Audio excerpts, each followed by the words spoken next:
he's not coming? Oh. He said, I won't be seeing you.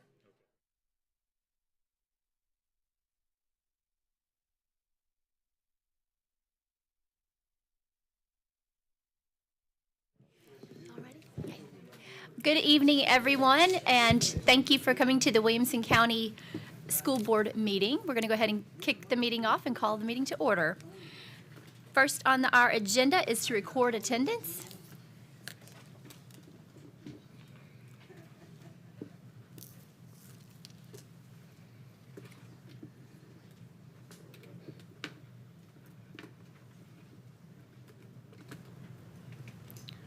There are 9 members present. Thank you. Next on our agenda is the Pledge of Allegiance and moment of silence. So if you would all rise. I pledge allegiance to the flag of the United States of America and to the republic for which it stands, one nation, under God, indivisible, with liberty and justice for all.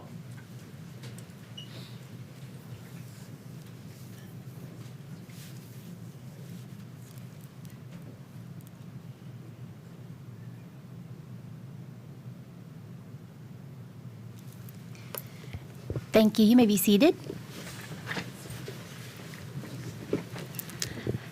Our next item on the agenda is the items of particular public interest. So thank you for all of you who've shown up to speak with us today. We love hearing from our students, families. And we do have about 15 speakers.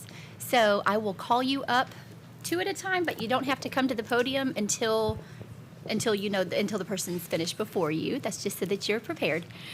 You will have 3 minutes or 2? We're going to 2 minutes. Okay. So we're going to have 2 minutes to speak. If you'll pay attention to the monitor there, that'll prevent me from having to cut you off. So thank you so much for being here. I'm going to go ahead and call the first couple people.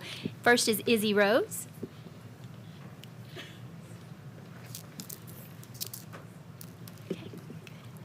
Hello again. My name is Izzy Rose, and I was here at this podium about 2 months ago, and I was also here 2 months before that, discussing the many reasons why our WCS arts teachers deserve a raise.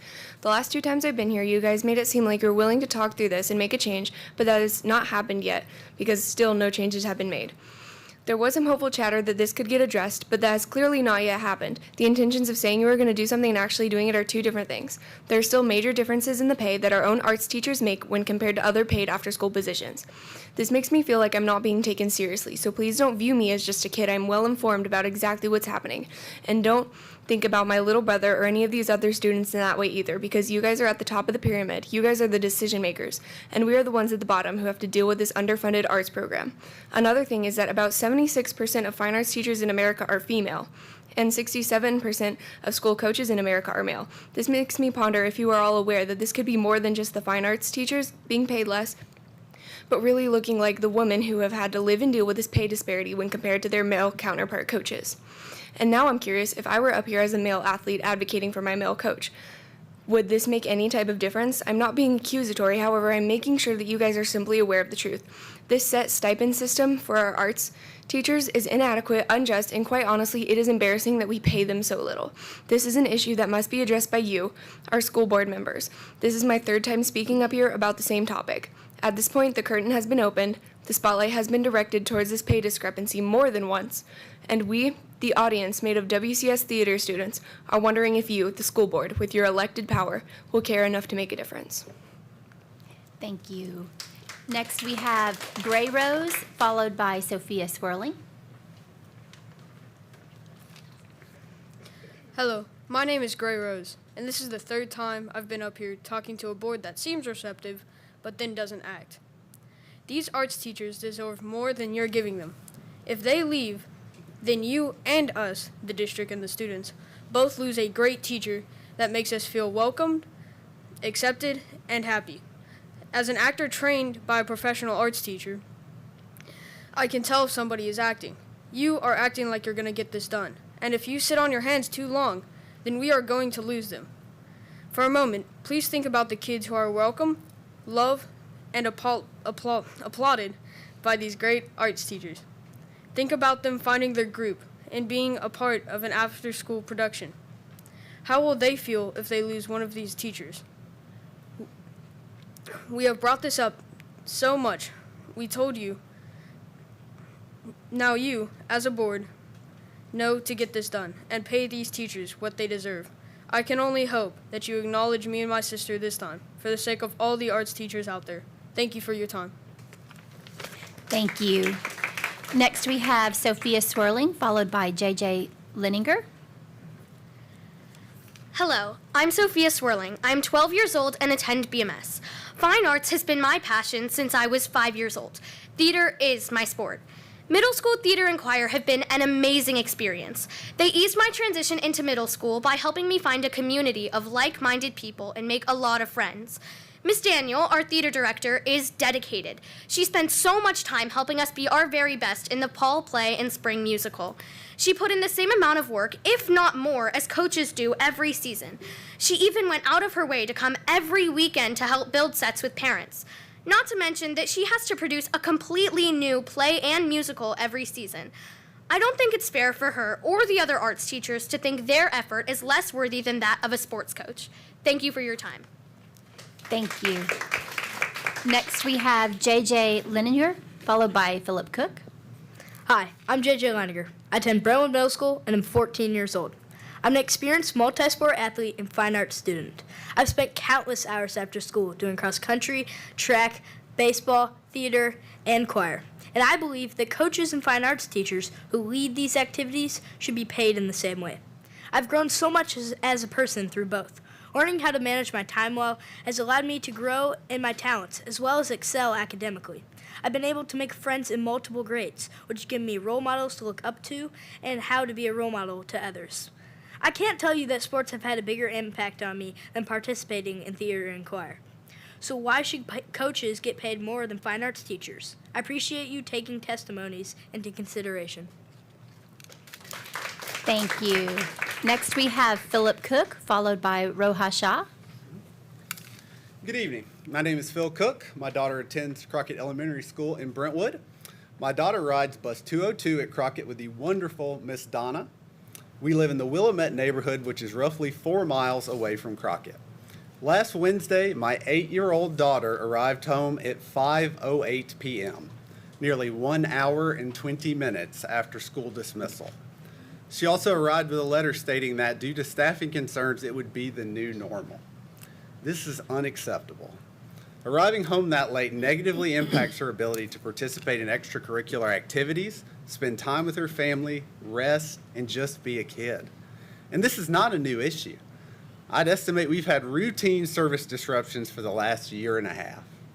Staffing issues are highly predictable at scale, and we need more redundancy. We also have room for improvement on logistics. The Crockett children in Fountain Brook, a neighborhood directly adjacent to ours and slightly farther away, have drop-off times that are 20 to 30 minutes earlier. Why? Objectively, our neighborhood and its kids are being disproportionately impacted by these staffing shortages. We have one of the earliest pickup times and one of the latest drop-off times. Last week, I wrote to Mr. Jeff Fuller, Director of Transportation for the school system, about these issues. I received a copy and paste response that was full of generic platitudes, but sadly devoid of apologies, responsibility, and specific actions he would take to resolve it. You can only ask a man for his patience so many times. Thus, here I am. I ask that the board do more research into this concern, ensure Mr. Fuller takes the appropriate actions to resolve it in a timely manner. If there's any need for more community involvement, you have my contact information, and I would be glad to be part of the solution. Thank you. Thank you. Next, we have Roha Shah, followed by Sarah Donald. Hi, my name is Rohan Shah. I'm a 7th grader at Brentwood Middle School. The fine arts has made my heart so full. I think fine arts teachers and coaches are both so important, but I think they should be paid in the same way. Sports teaches everyone about teamwork, just like how fine arts teaches us teamwork, creativity, and problem solving. Being part of theater has helped me become a more confident person and help expand my and help expand my friendships with students from older grades who have helped me guide my way. Fine arts teachers and athletic coaches have spent countless hours after school helping students, if it's art shows, plays, musicals, concerts, and more. But the question still lingers. Why aren't fine arts teachers and coaches paid in the same way, even if they're both equally important? Thank you. Thank you. Next, we have Sarah Donald, followed by Coleman Donald. Hello, my name is Sarah Mills Donald, and I am a 7th grader at Brentwood Middle School.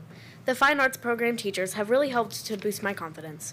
Through the Fine Arts program, I have learned to work using teamwork to accomplish a goal. Last year, we had 80 kids involved with the spring musical. Our theater director, Miss Daniel, spent countless hours making our musical fantastic. I have learned that Miss Daniel, as well as other fine arts teachers, don't get paid enough for the amount of time and attention they give us after school. We spent over 200 hours at rehearsal to put on an amazing show, which is similar to a long sports season. So why should coaches get more money than fine arts teachers? The work that fine arts teachers do has as much impact as the students as the coaches do. Would you consider paying them an equal amount of money for after-school activities? Thank you. Thank you. Next, we have Coleman Donald, followed by Beverly Perry.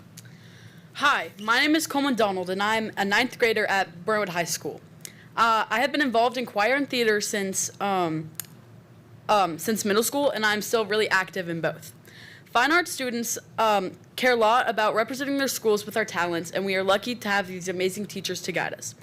I was really disappointed when I found out that Williamson County pays fine arts teachers less than athletic coaches for their extra time. You should see how much work and dedication these teachers put into us. They spend a lot of time practicing and rehearsing with us so that we can be the best version of ourselves. Does this mean that athletic teachers are even more valued, even though the arts teachers put in the same amount of work, time, and dedication? If so, why? The fine arts teachers I've had have worked really hard to create meaningful experiences for students like me. I'm asking for you to consider paying them the same as coaches. Thank you. Thank you. Next, we have Beverly Perry, followed by Claire Perry. My name is Beverly Perry, and I'm here to advocate for a crucial issue, fair and equitable pay for our theater teachers on par with that of athletic coaches. We can agree that budgets are hard, fine-tuning and funding them is even harder, but we can also agree that ensuring equity for all of our dedicated educators, whether they are guiding students on the field or in the theater, is paramount to maintaining the integrity of our school system. As we know, there is currently a significant disparity between fine arts supplements and athletic supplements provided by Williamson County Schools.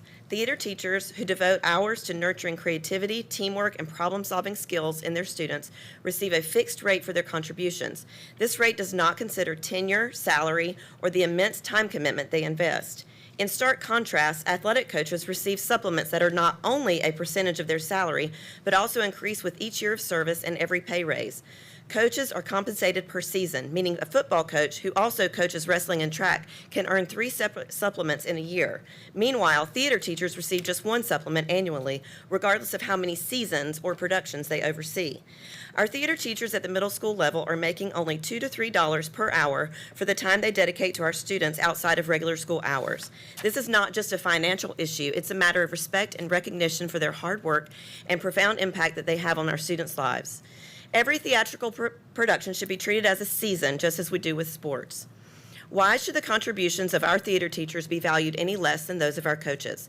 It would be a shame for our theater teachers to feel that they need to reduce the number of productions because they are not being adequately paid for their time after school. If we believe in equity and fairness, we must ensure that every teacher is compensated fairly. In closing, I urge you to stand with us in making Williamson County Schools a model of equity and fairness. Let's ensure that our theater teachers receive the respect, recognition, and compensation they deserve. Their work is as valuable and impactful as that of any coach, and it's time we start treating them that way. Thank you for your time and consideration. Thank you. Next, we have Claire Perry, followed by Charlotte Schaefer. Hello, my name is Claire Perry. I'm 15 and I'm a freshman at Brentwood High School. My journey through middle school at Brentwood was transformative in many ways, but the most significant impact came from the involvement in theater and choir. When I first arrived in 6th grade, I didn't have many friends. Joining these programs not only helped me find my place, but also made me realize I wanted to pursue arts after I graduated. These experiences have shown me that every student has unique interests, whether in sports, academics, or the arts. If each student's passion is different, why should some students' experiences be diminished or jeopardized simply because their teachers aren't compensated fairly? Our fine arts teachers work tirelessly to provide us with life-changing opportunities and deserve to be recognized and paid just as much as our coaches. Through choir and theater, I've made friends across different grades and have even become a role model for some of the younger students. These connections are crucial for personal growth and guidance, something I couldn't have achieved without the arts programs and the dedicated teachers behind them. It doesn't make sense that coaches are paid more than the arts teachers when both play such vital roles in shaping our futures. Our parents, teachers, and coaches encourage us to be inclusive and welcoming to everyone. If we want to attract students to our schools for more than just academics and sports, we need to ensure that our arts programs are equally valued and supported. Arts allow us to express who we are. Let's make our schools truly reflect that by treating our fine arts students with the respect and compensation they deserve. Thank you. Thank you. Next, we have Charlotte Schaefer, followed by Micah Foot. Good evening. My name is Charlotte Schaefer, and I'm a student at Brentwood Middle. I am 12 years old. Fine arts are just as important as any sport, though coaches get paid more. In both situations, the teachers have to give up their time for auditions, whether trying out for the choir group or the lacrosse team. Both situations also have to deal with equipment being broken.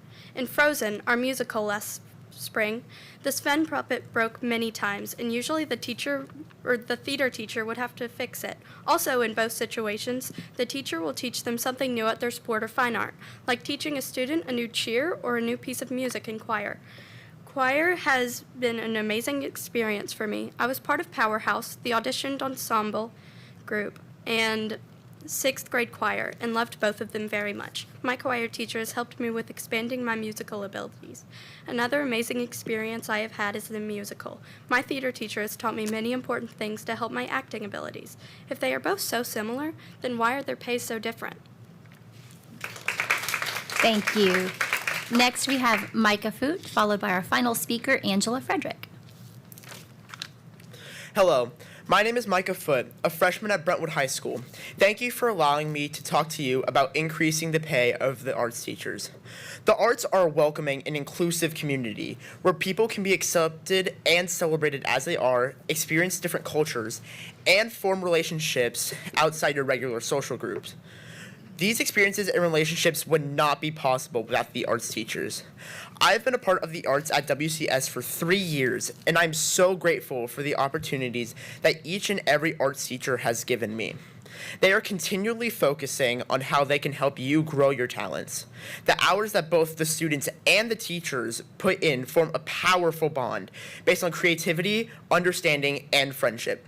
I personally have met many of my closest friends through the arts, and these experiences I have had are experiences I want my younger siblings to have. If the supplement pay of art teachers do not increase, how can we be sure that these amazing teachers will be able to stay? The arts are such an important experience, not just for me, but for all those who partake in them. Athletic coaches work hard to push their students to be their best and promote teamwork. Arts teachers do the exact same and spend just as many hours outside of school working. It is time the arts teachers receive the same amount of supplemental pay as the coaches. Thank you for letting me come in front of you and speak my beliefs. Thank you. Our final speaker is Angela Frederick.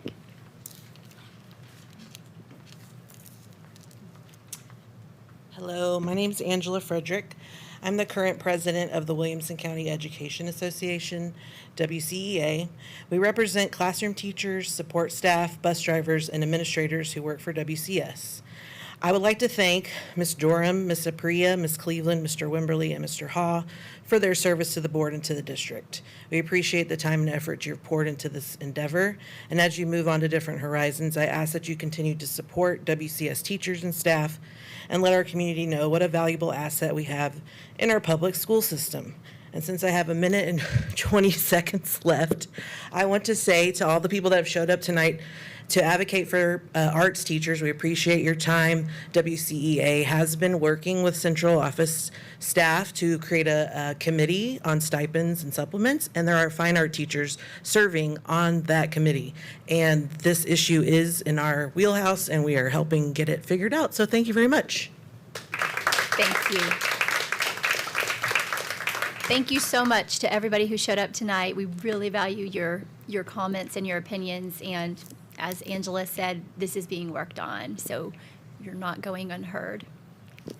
And with that, we will move on to the approval of the agenda, but I do want to go ahead and acknowledge our deputies tonight, Mitchell Britton and Stephen Brogdon. Thank you so much for being here with us. Yeah. And yes, Sheila recommended that if you would like to leave, you can. It's totally fine.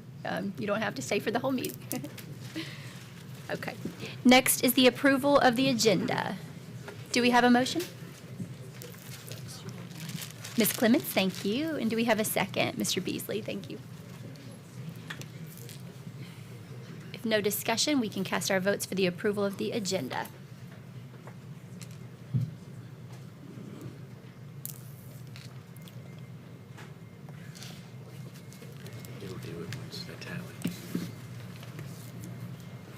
The vote is 9 yes, 0 no. Thank you. Motion passed to approve the agenda for tonight. Next item on the agenda is the approval of the consent agenda. Do we have a motion? Ms. Cleveland, thank you. And Ms. Clements, thank you. Open the floor for discussion. Okay. No discussion on the consent agenda?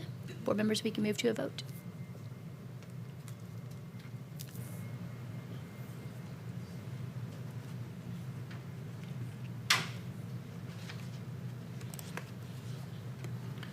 The vote is 9 yes, 0 no.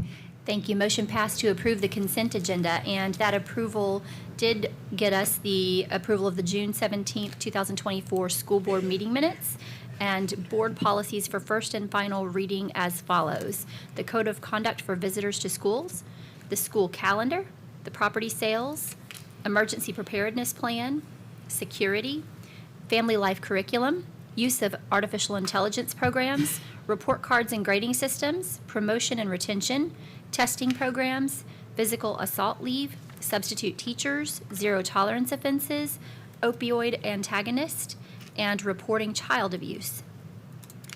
You also approved the Page High School Ring Staff Gym renovation building modification request and the Auburn Community Church request to lease Lipscomb Elementary School, and the August 2024 recommendation for field trip fee requests. Next item is communications to the board. Mr. Golden. Thank you, Madam Chair. And I do have a little bit of information from my superintendent's report. The agenda at the work session called for 45 minutes. I'm going to make sure it's not anywhere near 45 minutes here at the voting meeting. First, I want to thank you all and parallel what you heard from the Williamson County Education Association's president, and thank those of you who are rolling off the board. I thought about so many quotes about public service and about volunteerism, but I just want you to know that we know from the time you spend on this board, the many hours that you all have put into public service. It's the heart of what I think the United States is about. And school boards, in so many ways, are the closest to the people they serve among any elected position. And I want to thank you all for your time. We have given you a plaque that's at your desk. I happen to have a copy. Well, I happen to have Mr. Wimberly, since he's actually absent today. It has your years of service on it. That is not your lifespan. That is your years of service. Good. We very much thank you for that. Also, some students at Summit High School from Miss Dugan's art studio did a drawing of those, for those of you who are here and rolling off. If you would, just hold those up. Cool.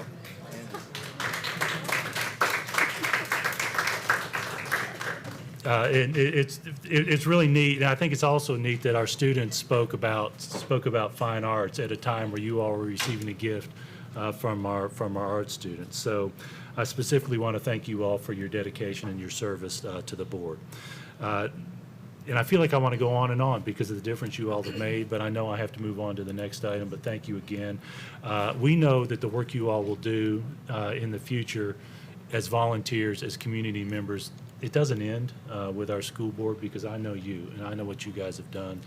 So thank you as you've served us, and I want to thank you ahead of time for the future work that you do to improve our community, because I know your work is going to continue in some way. So thank you all again. I do want to give a little bit of information related to our agenda. First, I want to thank the students who spoke to us about our arts pay, our supplements. As we've discussed these last few months, it started with some Fairview High School and middle school students who came to speak.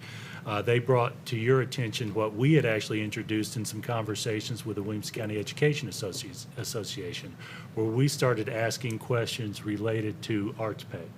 As Ms. Frederick mentioned, we're putting a committee together with a WCA representation, with teachers representation, to prepare for this coming budget year. As you all know, based on your work, it can be quite complex, because just in middle school arts alone, we have band, chorus, orchestra, theater, in addition to visual arts teachers in the school, and that's just middle school alone. Add to that high schools, add to that other supplements for arts and academics. Compare that to athletics. Look at the amount of time that we have traditionally looked to for those supplements compared to what's happening now. Might there be a difference that's occurred over these last 10 years or so? Have our expectations grown, and has the work grown along with our expectations? So it's going to be a pretty complex discussion as we prepare for next year's budget with our recommendations. So I want to specifically thank our human resources team and our instructional leaders for the work that you guys are doing to prepare for that. Next, I do want to mention a couple of items that we talked about at the work session specific to the comment we had about bus drivers. As I told you at the work session, every bus route started the school year with a driver, but we don't have enough substitute drivers. As you all know, we do train our bus drivers through the State Department of Safety program, and we actually have testers. We pay our staff in our candidates for their work as they prepare for that licensure process. And you all, that's not an easy licensure process. Student safety has to be first. We are in better shape now than we were last year with bus drivers, but the reality is, if you experience a gap, if your route takes you longer, if someone happens to be sick on your route, it doesn't matter how well we're doing in the aggregate, because you are experiencing something different. So we know we need to continue to work on that. I will say, every time a parent brings us a concern or a suggestion related to bus routes, we make sure we double check it, because we know we don't have all the answers. We know that there can be some conditions that change in a neighborhood or on a road sometimes that we didn't know about. To that point, we mentioned a couple of areas where we've got some construction in the municipalities that we're having to adjust to as well. So we'll be continuing to make those adjustments over these next few weeks. Next, I wanted to mention a couple of items on the consent agenda. I know that Mr. Cash and Mr. Galbraith actually asked me some specific questions related to a couple of our board policies where we're making changes based on new law changes. And we read through every one of those new proposed policies that you all actually passed related to that. I want to mention one specifically, our emergency preparedness policy. It mentions a process that we have structured just in case of a future issue with health concerns. And we talked about making sure that there's a school board member who participates in those decisions in the event those issues come back up. And that's in part a product of state issues. And a second item I wanted to mention, Board Policy 6.501, credit requirements for graduation, was discussed at our work session, and we have actually removed it from the vote. We're going to go back and review all the details of that to make sure that the language is consistent with the state board rules and make sure that we address every potential impact that we discussed at the work session.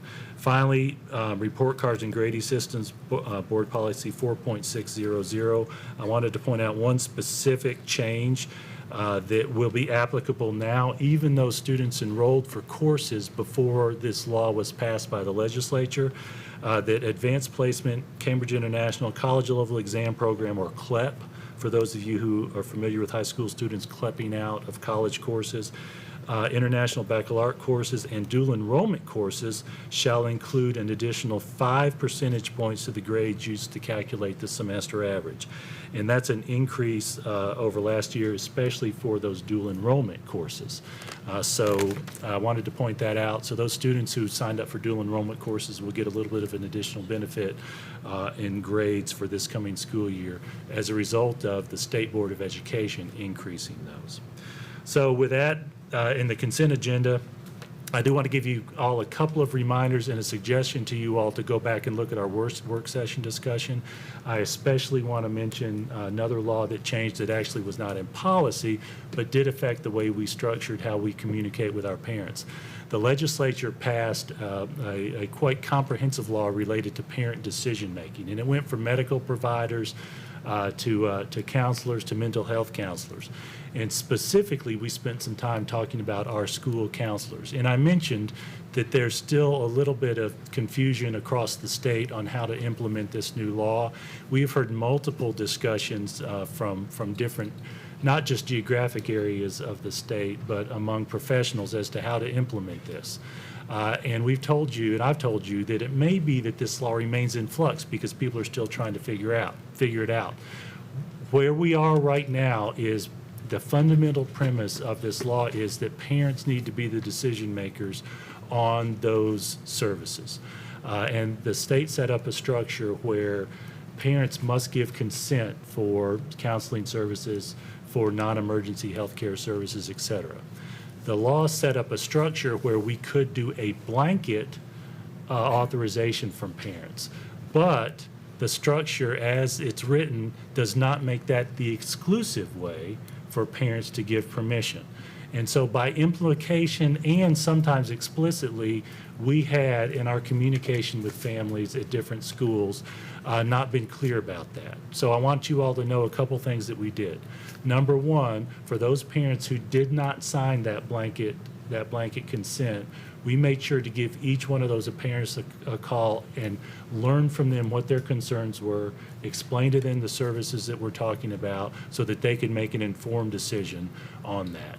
Second, our school administrators are sending a message, and I know some of those probably went out to parents over the weekend, letting parents know, even those parents who signed that blanket consent, that you still have that decision-making power. If there is something that some service that you might not want in that realm, let's have a discussion and make sure that we can honor the parent request. So I felt like it was important to repeat that. We spoke to that in much more detail at the work session, but again, I felt like the more we talk about that, the better it is for parents.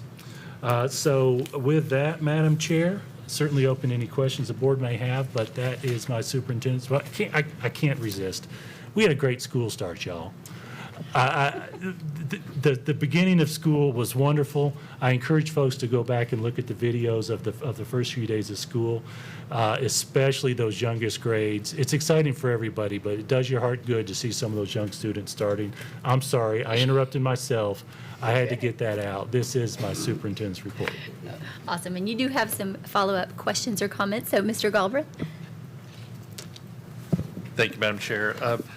Jason, speaking around the transportation, so there's one thing that we're doing, and I looked on the website, couldn't actually find any evidence of it outside of our May board meeting and work session.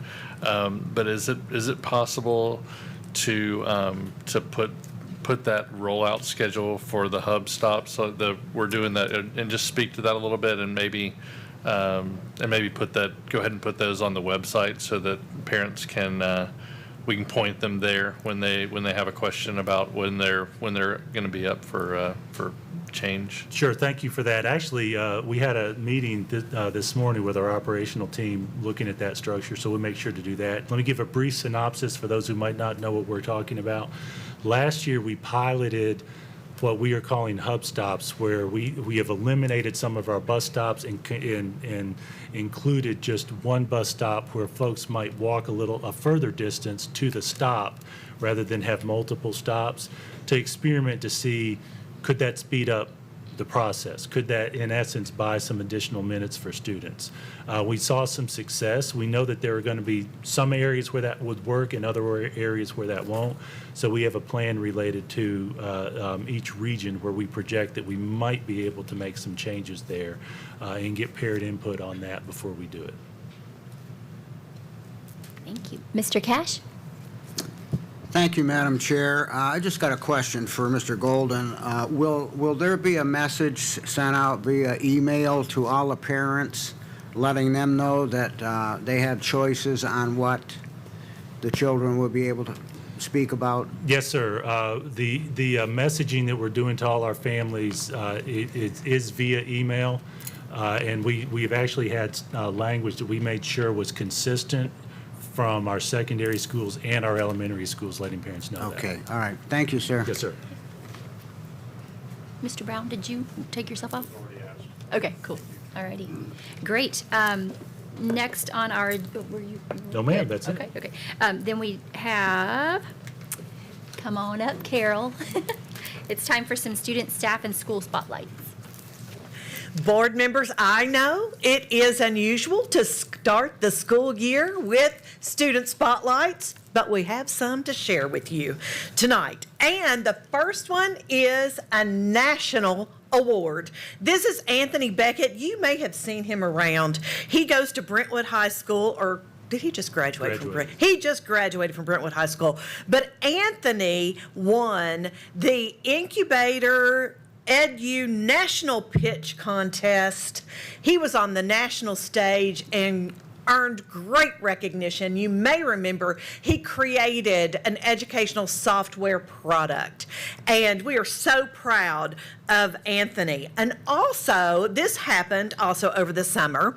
Claire Stiegel was from Nolensville High School, was named the 23-24 Gatorade Tennessee Girls Track Player of the Year. And y'all, we also got the boys from Brentwood High School. This is Hudson Lane. Now, he has graduated. Claire is, I believe, a senior. So congrats to those athletes. Now we're going to talk perfect ACT. This is Jay Sung. Jay's at Brentwood High School, and Jay earned the perfect ACT composite on the June test. And this is Preeti Patel, and he earned a perfect ACT composite on the April test and is a Ravenwood High School student. And y'all, we have a district award. Williamson County Schools has been named a model PLC at Work district. That stands for Professional Learning Community. Correct, Dr. Allen?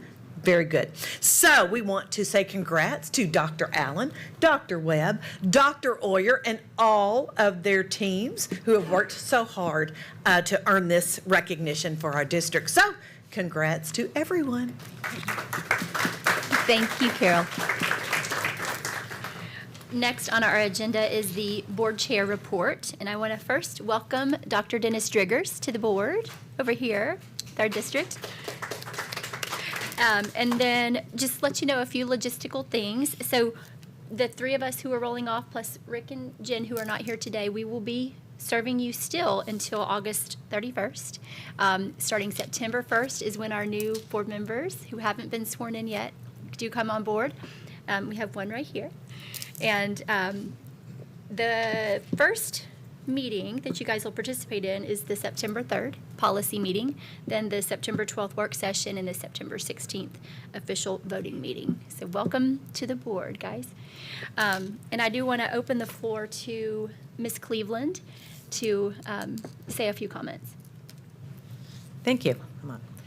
I just want to say it's been a real pleasure working with everyone and staff too. You've been incredible. I don't know how we could have done it without you. The support has just been incredible. And the board, I love working with this board, and I'm going to really miss it. It's a bittersweet for me. And I'm going to go through withdrawals. I'm sure I am. And I can't talk too much because I'll get emotional, but I want to say this is a dang good likeness, if not better. I love it. But thank you all. I'll really miss this. Thank you. Mr. Ha? Thank you, Madam Chair. I also want to echo Ms. Cleveland's comments. It's a real privilege, and it's been a tremendous honor to be a small part of this tremendous organization. We have amazing students who are also very powerful public speakers, wonderful teachers and staff, tremendous leadership, and great board colleagues. It'll be tough to be no longer part of all that, but I think what I'll miss most is the quarterly stipend.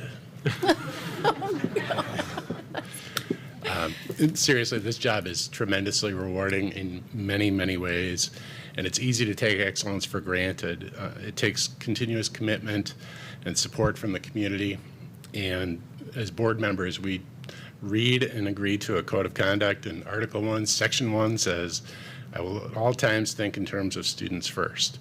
And I can't help but noting that our state legislature does not take that oath. But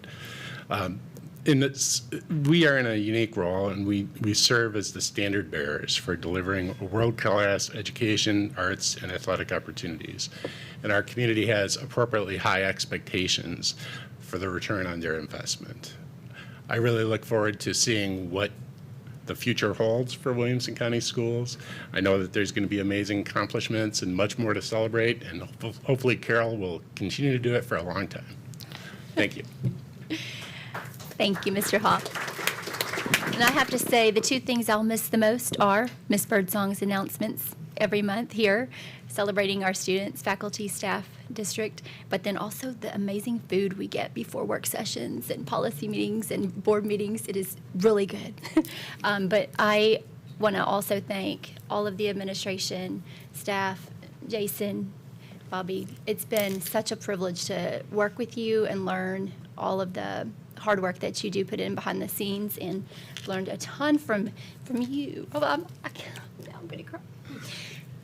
Jason helped me a lot with kids stuff before he became the superintendent, so I got to know him as a parent, and it's been a real privilege to watch his professionalism, and I'm super proud of the district. I got to start as a PTO president, and that's how I found my way to the board, so I would encourage everybody out there, stay engaged. Maybe you'll find your way to the board at some point in time, but this has been an absolute joy to be part of, and I love my board members, and will always be here, and I will not be leaving the district or disengaging in any way. So thank you all for a great experience.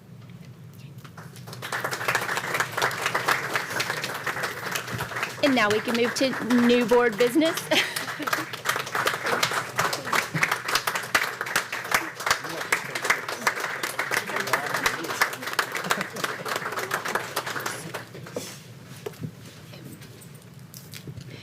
New board business, next on the agenda. This will definitely stifle any tears, the budget discussions. So we've got the 2024-25 school board budget items. First one being the approval of the general purpose school fund amendment, carry forward reserves in the amount of $185,299. Mr. Golden? Thank you, Madam Chair. As the line indicates, this is carry forward reserves from last year's budget to this year's budget. Do recommend approval on that. Okay. Thank you. Do we have a motion? Mr. Hall? Do we have a second? Mr. Cash, thank you. And any discussion?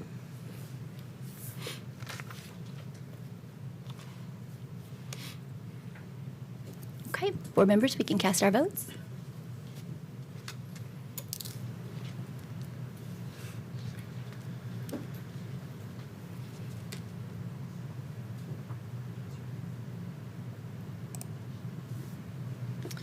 The vote is 9 yes, 0 no.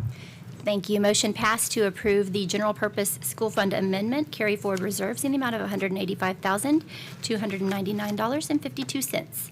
Next item on the agenda is the approval of the general purpose school fund amendment transition grant carryover in the amount of $38,774. Mr. Golden? Thank you, Madam Chair. This is a carryover from a grant for transition teachers. Those are teachers who serve students with disabilities based on the budget year of the grant not coinciding with our budget year. I think it ends in October, if I'm not mistaken. September to October. So do recommend approval for that carryover for that portion of the year. Super, thank you. Do we have a motion? Ms. Cleveland, thank you. In a second. Mr. Beasley, thank you. Any discussion on this item? Okay, board members, we can cast our votes.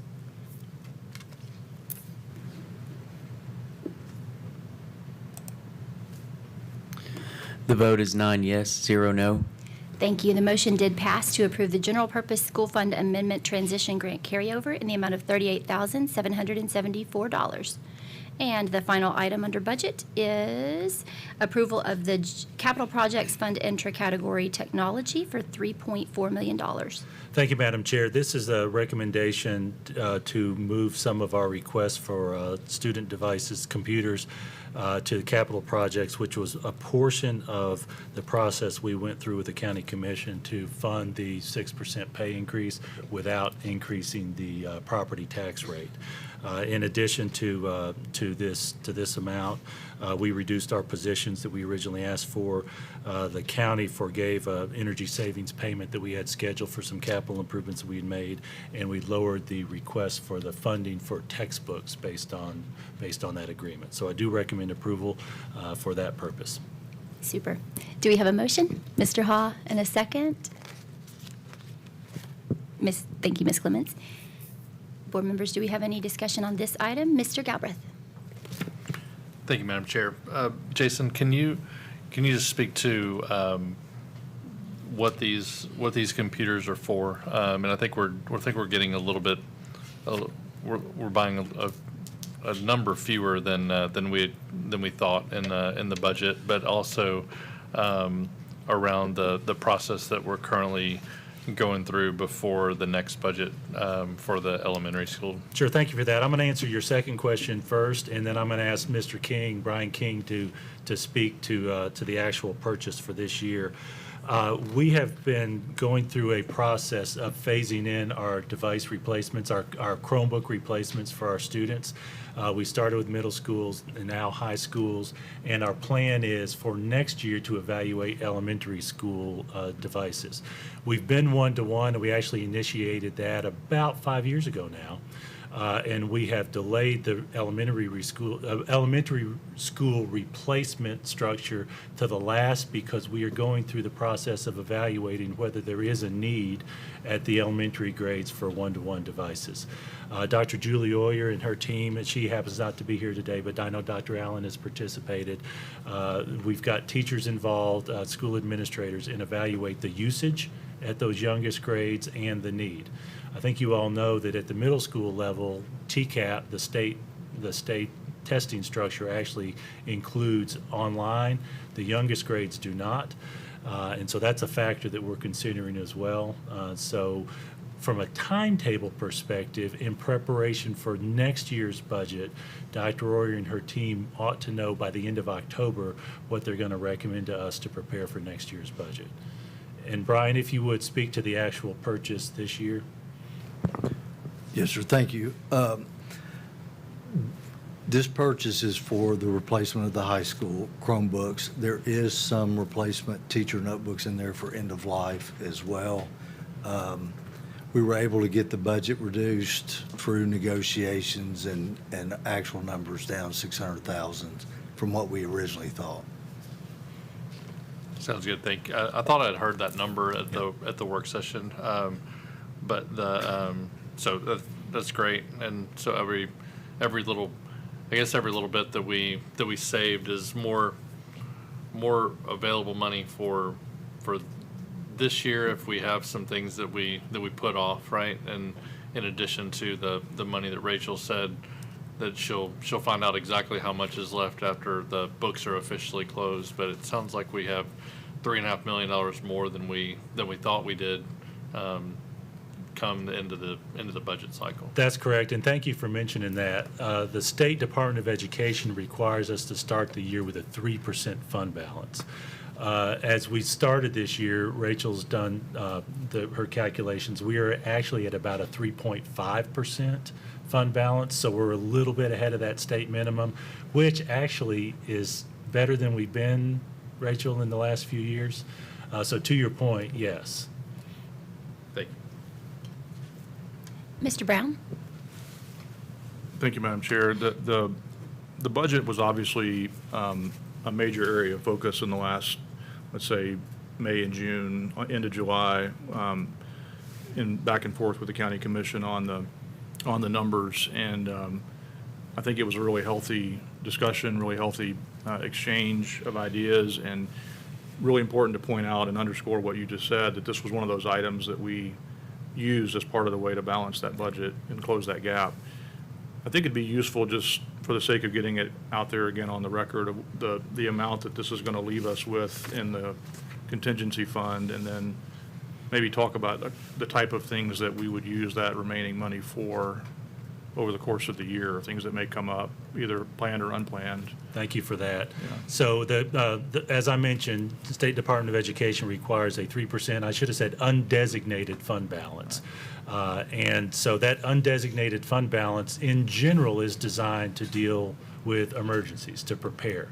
But there are also some items that we know will likely come late in the school year that are difficult to budget for because they're driven by actual numbers. I'm going to give you one example and then turn it over to Ms. Rachel Farmer, our CFO, to give you some additional detail.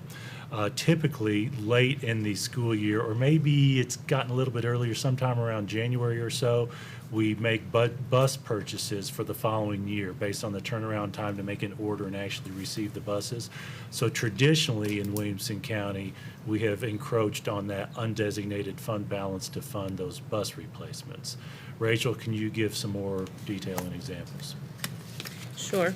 So, as Mr. Golden was just saying, buses normally we would bring November, December, don't meet in December, so normally November, so we can bring it to the commission in January.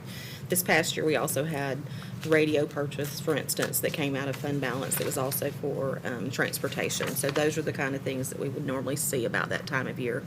In contingency, what would be left for K-8, which is our rural allocation, we would have $4,493,000 left.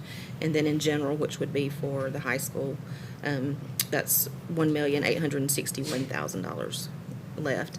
And contingency is when we have capital projects and we close those projects out, any residual values would go into contingency. And so that's the balances left after this transaction. And if I may put a little bit of detail in rural versus general, because there is another public school system in the county that is a K-8 public school system with their students coming to us in high school, Franklin Special School District, when we do capital funding, we are required to separate that out between rural and general. Rural represents our K-8, general represents our high schools, and when we do capital improvements, we have to do that differently because Franklin Special gets some funding based on our rural capital improvements, as opposed to general where the entire funding goes to our high schools. And to be clear, sorry, but to be clear, this $3.4 million was already approved for that purpose by the county commission. We're just transferring it internally at this point. Rachel, if you would speak to that. It was part of the discussion with the county commission that would be our plan, is to use contingency to be able to pay for this. But these actual amendments do not have to go back before the county commission for approval.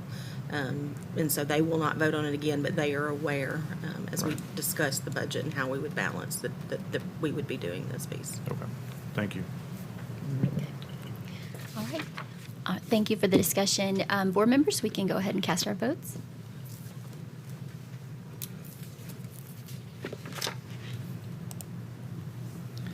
The vote is 9 yes, 0 no. Thank you. Motion passed to approve the Capital Projects Fund intra-category technology in the amount of $3.4 million. And the next item is the approval of outstanding purchase orders for school activity funds, which is an annual agenda item. Mr. Golden? Thank you, Madam Chair. This is another one of those end of the fiscal year requirements for school activity funds where there is an accounts payable that has not actually been paid before the end of the fiscal year. And so we do ask for your approval for these to make sure that we have the appropriate approval during this fiscal year to pay those outstanding purchase orders. Thank you. Do we have a motion? Ms. Clements, thank you, and Mr. Ha, seconds. Any discussion on this item?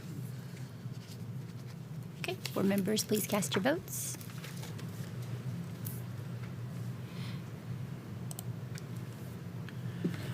The vote is 9 yes, 0 no.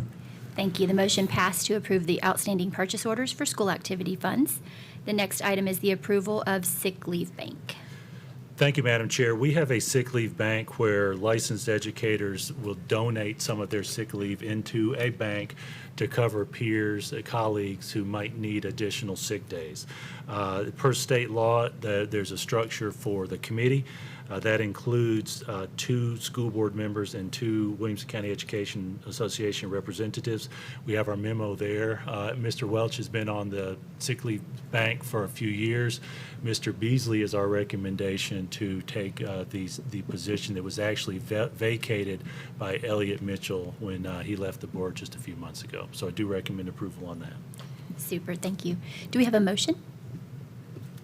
Mr. Brown, thank you. In a second, Ms. Cleveland, thank you. If no discussion, we will move to vote.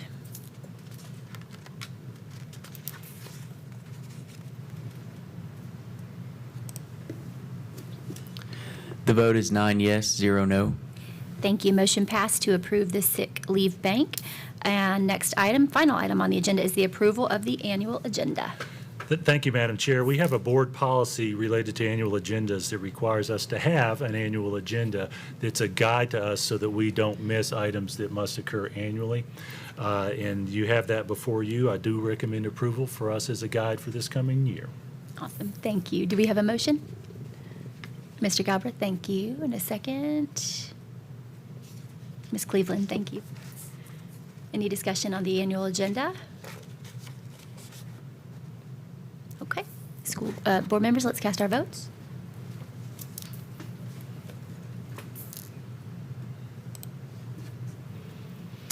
The vote is 9 yes, 0 no. Thank you. Motion passed to approve the annual agenda.